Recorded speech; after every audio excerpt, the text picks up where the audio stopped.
noches, gracias por permitirnos ser parte de su hogar y poder llegar con temas de interés nacional. En esta noche tengo el gusto de comentar algo que ha sido noticia de primera plana y me refiero a los hallazgos realizados en la cuenca del Mirador. Y aunque nuestro bello y emblemático Tikal es tan conocido y visitado por muchos, hay una ciudad considerada de mayor desarrollo y aún más antigua. Conozcamos los detalles del Mirador.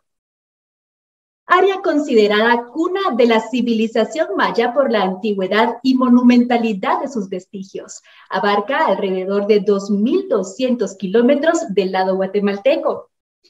El sitio del Mirador era la capital del reino Can, cuyo esplendor se dio casi 2.000 años antes que Tikal. En la cuenca hay ciudades importantes como Tintal y Nagbe, que estaban conectadas por amplias calzadas cuyo hallazgo ha sido uno de los más impresionantes en la historia de la arqueología.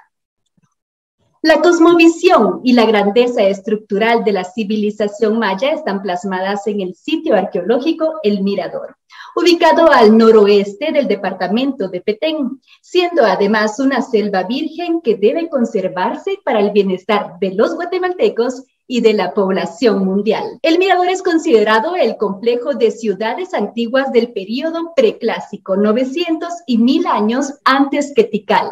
Cuenta con 13 calzadas y la Danta es considerada una de las pirámides más altas del mundo con 72 metros de altura y un diámetro de 330 metros.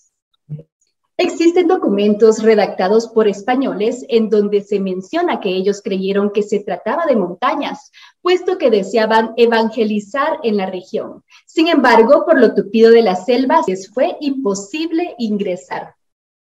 Presento con agradecimiento al experto en el tema de la conservación de la cuenca del Mirador. Dr. Richard Hansen lleva más de 3 décadas de exploración y estudio y protección de la cuenca que considera cuna de la civilización maya. El Dr. Hansen llegó a este sitio arqueológico como estudiante en 1979. Regresó ya como profesional en 1987, invitado por el Ministerio de Cultura para explorar el área, y así nació en aquel año el proyecto de Cuenca El Mirador, el que encabeza desde entonces. Y presento también al equipo de producción del programa, quienes tendrán el honor de realizar las preguntas al Dr. Hansen: Jorge Luis Ortega, Miguel Flores y Julia Bobadilla. Dr. Hansen, bienvenido. Buenas noches. Buenas noches y muchas gracias. Qué privilegio. Soy un fan de su programa. Muchas gracias, doctor. Buenas noches. Qué gusto en saludarla. Siempre es un honor. Pero gracias. Quisiera consultarle, mire, tradicionalmente los pueblos se asentaban a orillas de fuentes de agua para garantizar cosechas y supervivencia. ¿Podría comentarnos cómo era la vida según los hallazgos de la ciudad en la cuenca kárstica Mirador Calbull? Y que en algunos momentos estaba lejos de afluentes de agua y lo importante que era tener esos afluentes de agua. Pues sí, el importante en toda esa pregunta, y gracias por la pregunta. La verdad es que la cuenca es una verdadera formación geológica que se formó hace 60 millones de años. Se levantó la meseta yucateca y encima de la meseta había esa cuenca. Y con los movimientos tectónicos de las placas continentales, se levantaron el lado este de la cuenca un poquito más alto para que había erosión hacia el oeste. Pero, sin embargo, se puede ver todavía toda la serranía que forma el marco natural de la cuenca. Y esta serranía ha sido un freno cultural, ha sido una frontera cultural y ha sido un freno hacia la deforestación. Entonces, la forma existe. Los estudios que hemos hecho adentro de este sistema nos indica, entonces, la vida cotidiana de la gente desde los rangos más bajos, con gente de canteras, gente de sistemas agrícolas, comerciantes, hasta reyes y sacerdotes. Entonces había todos los rangos de la complejidad cultural, siglos y siglos y siglos antes de Cristo. Excelente. Doctor, y en una ocasión personalmente platicaba con usted y veía con mucha admiración cómo ellos pudieron realizar la primera supercarretera del mundo. Algo tan interesante, porque hoy vemos pues que las construcciones cómo se dan, ellos cómo las hicieron y que todavía están ahí. Las de nosotros ya casi se acabaron, las que hicieron hace 10 años o menos, pero, o las que nos llevan al Petén. Pero esto es algo extraordinario. ¿Nos pudiera contar un poquito de esto? Gracias. Claro que sí. Con el LiDAR hemos descubierto una red, una telaraña de calzadas que conectaban las ciudades en la cuenca como si fuera, como parte de un reinado o parte de un sistema de estado, un estado temprano. Estas calzadas tienen 40 metros de ancho y 2 a 5 metros de alto. Y están elevadas, y no solo en los bajos, sino también en los terrenos altos, están elevadas, indicando la importancia de una construcción tan importante para esta gente. Y el tamaño de las calzadas son tremendas porque son por relleno elevada. Y tenemos hasta la fecha 177 kilómetros de calzadas preclásicas. Y tenemos 12 kilómetros de calzadas clásicas, del periodo clásico. Ninguna calzada clásica se va a otros sitios. Un fuerte programa de programas sociales y fuerte programa de ideología para mantener todo ese sistema funcionando, vibrante, fuerte, progresando, haciendo pies y calzadas por todos lados en una época contemporánea. Le dio el poder económico de hacer maravillas que jamás hemos visto en el mundo maya. Muchas gracias, doctor, por su respuesta. Dejaría ahora a mi siguiente compañero que le pudiera formular la pregunta. Qué gusto saludarlo. Buenas noches, doctor. El uso de la tecnología LiDAR condujo a más descubrimientos en el sitio arqueológico maya de la cuenca kárstica Mirador Calakmul, entre las áreas de Petén, ubicado en nuestra Guatemala, y sur de Campeche, en México. Doctor Hansen, ¿podría resumirnos a qué se refiere esta tecnología y cuánto avance se consiguió con su uso? Bueno, muchas gracias. La tecnología se llama LiDAR, Light Detection and Ranging, que es una tecnología que tira láser, rayos láser al suelo a 560,000 puntos por segundo, tirando estos puntos de láser a 560,000 puntos por segundo y recolectando esa información al reflejo de esta luz. Y podemos volamos 158 horas de vuelo grabando, registrando, ida y vuelta, ida y vuelta, ida y vuelta. Qué aburrido, ¿ah? Pero logramos tener el área contigua de toda la cuenca. Nos dio la oportunidad de ver no solo un sitio, sino el sistema de sitios. Podemos ver el sistema de terrenos naturales. Podemos ver los sistemas de bosques tropicales. Nos dio la oportunidad de entender y ver el manejo del ambiente por el ser humano. Y lo más interesante es su fechamiento, siglos y siglos antes de Cristo. De manera que esto nos dio, esta tecnología, la oportunidad de ver las dinámicas de un estado temprano. Y creo que ya es el futuro de la arqueología. Y por eso todo el mundo podría aprovechar y aprender de la majestuosidad y el legado increíble que tienen ustedes como guatemaltecos. Muchas gracias, doctor Hansen. Le dejo con nuestra compañera Julia Bobadilla, por favor. Mi pregunta, doctor, es que fueron muchísimos hallazgos los que han salido, como decía Sofi, en primera plana. Tuvimos la oportunidad de ver algunas de las imágenes en donde logramos captar ahí lo que usted decía, ¿verdad? Y 158 veces ustedes mapeando el terreno con la tecnología para lograr ver ahí. Eso fue mucho tiempo ahorrado y como usted dice, esto es el futuro de la arqueología y todos podemos aprender. Si usted pudiera resumirnos, no sé si se puede mencionar, ¿cuál fue el hallazgo más importante de la investigación? ¿Cuál sería? Bueno, primeramente fueron 158 horas de vuelo, tirando 560,000 puntos por segundo. Por lo tanto, había cientos de miles de millones de puntos que tuvimos que procesar. Y por ser el tamaño tan grande, nos costó un tiempo de revelar esto. Y empezamos en 2015 y otros grandes vuelos en 2018 para poder ya captar esa información.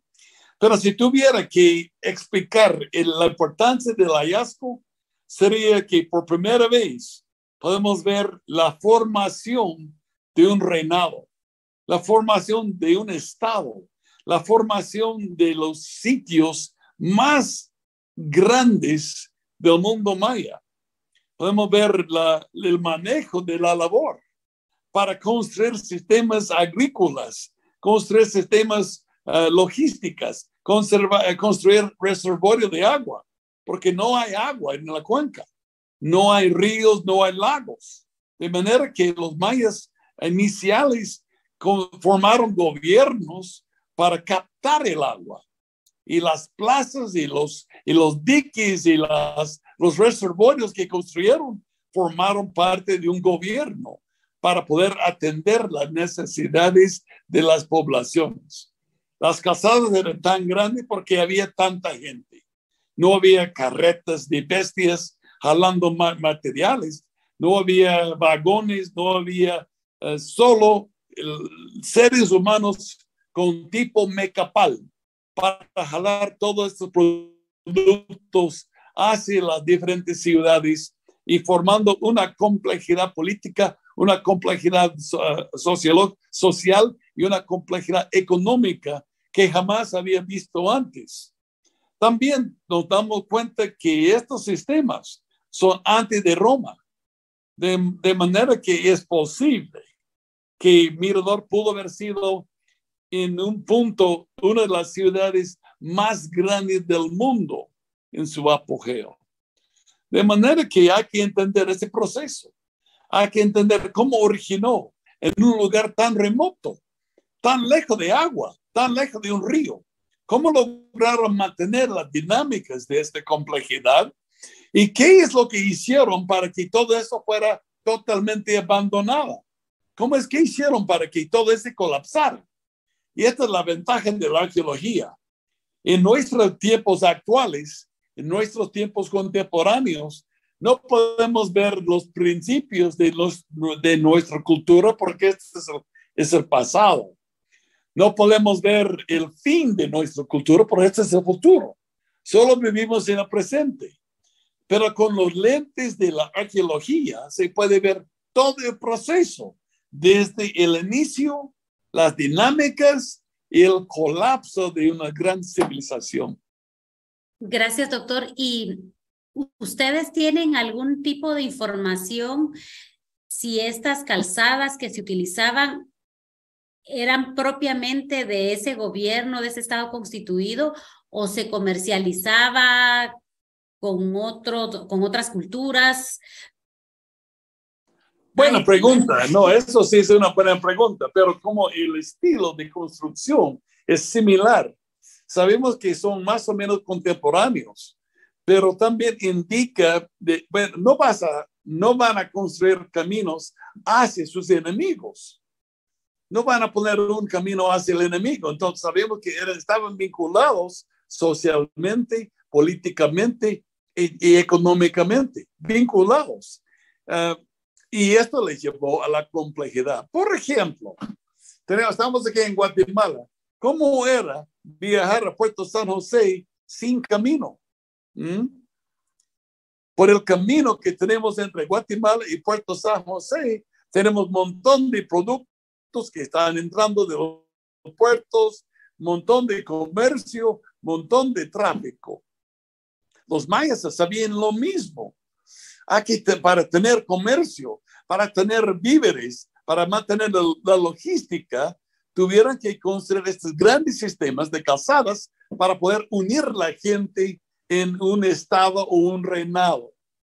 Entonces, parar al final bajo el poder de Mirador.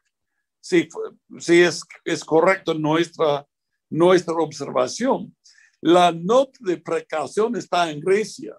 Por ejemplo, en las épocas de los grecos de Grecia, estaba en Esparta.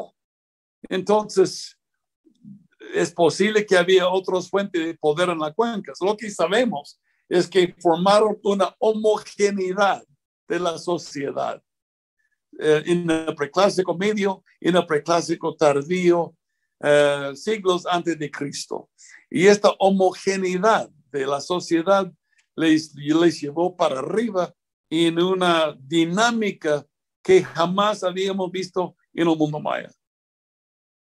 Muchas gracias, doctor. Surge por aquí otra pregunta que le quiere realizar Jorge Luis Ortega. Lo voy a dejar con usted.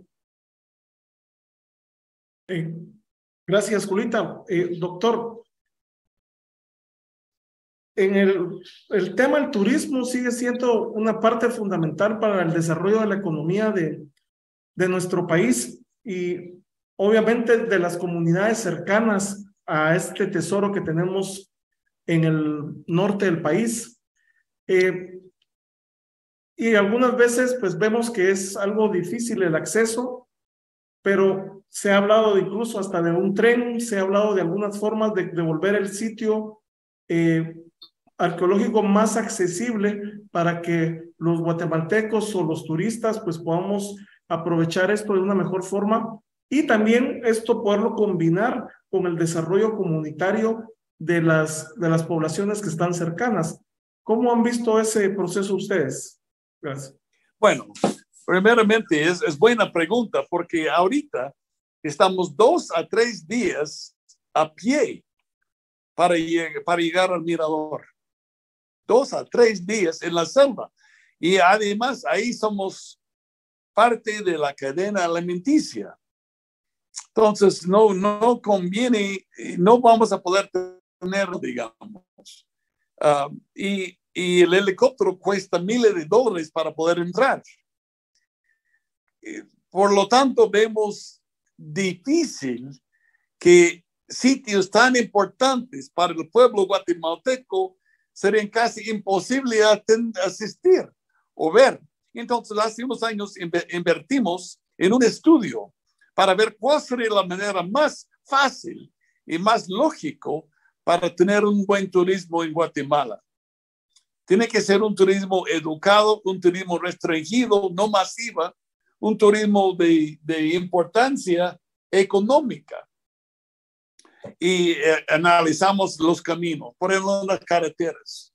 Las carreteras, por ejemplo, permiten acceso, pero hay un montón de desventajas. Primeramente, lo más importante es que deje las comunidades afuera del modelo económico.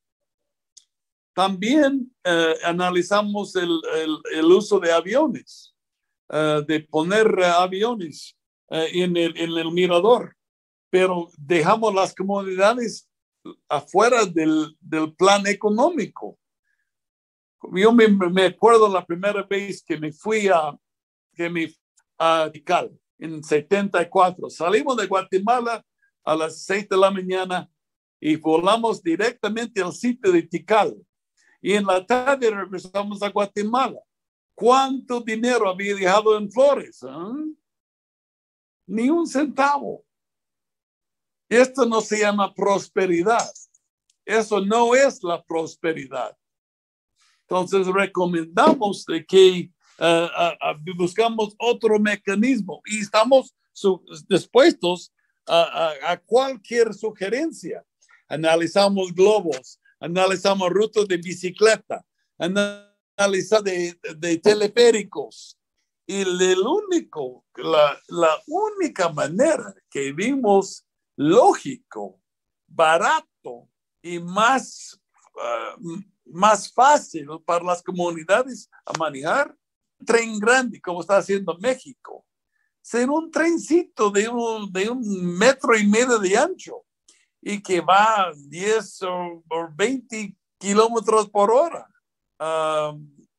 Y este trencito se puede poner encima de las calzadas sin impactar las calzadas. Entonces vemos que con este tendremos la oportunidad de meter el guatemalteco más pobre en el sistema por el más barato y más rápido. Y le da la oportunidad a todos los guatemaltecos y a todas las personas del mundo la oportunidad de ver y apreciar esa riqueza cultural y esa riqueza natural. ¿Se ha podido avanzar en ese proyecto o ha quedado pues como un estudio? ¿Le veo factible o es disposición de los gobiernos para poderlo echar a andar?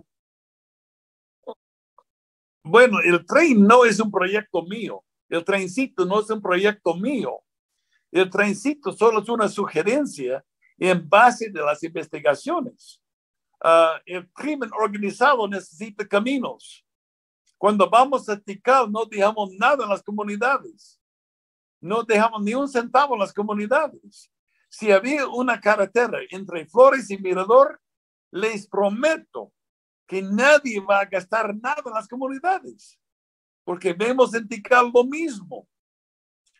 Lo que recomendamos es que, sugerencia, es que primeramente formen un santuario cultural y natural en la cuenca, sin carreteras y sin pistas de avión, para poder ya involucrar las comunidades en el modelo económico, para crear prosperidad comunitaria, para poder tener guías, cocineras, arrieros, mulas, bicicletas y todos los restaurantes, hotelitos, microhoteles, toda la comunidad participando en el modelo económico. Y esto es lo que nos interesa para poder conservar la cuenca. Hay que involucrar gente que sean parte del modelo, que sean parte de la prosperidad. No solo unos cuantos ricos en la capital. Y vemos importante el turismo para desarrollar y formar otra fuente de ingresos al país. Mire el ejemplo de Costa Rica, que no tiene nada y tienen todo el turismo posible. Y podemos hacer esto y mucho más en Guatemala por causa de tanta riqueza cultural y tanta riqueza natural. Muchísimas gracias, doctor. Gracias, doctor. Y ya sabe que el tiempo en televisión ni siquiera lo podemos sentir y el tema es tan interesante que me gustaría que en un par de minutos, por favor, usted nos explicara cuál sería la propuesta concreta para la conservación de la cuenca.